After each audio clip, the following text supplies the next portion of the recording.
Honorable Akira Indoy Alonso. Tayo na magtulong-tulong na maunlarin ang mahal na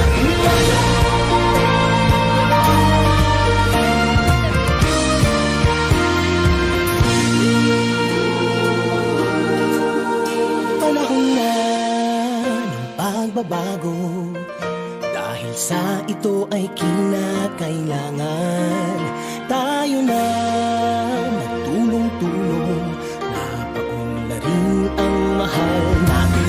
Naway manatili tayong tapat sa isang malaya at mapayapang Pilipinas.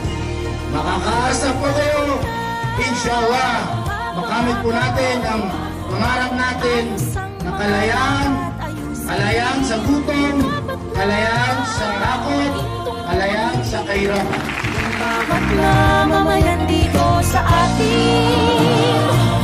Ng pagbabago patungo sa pag-asenso, magsikap ng mabuti at nang guminhawa tayo. Malaki natin sa mundo at ipamalas ang bagong Pilipino.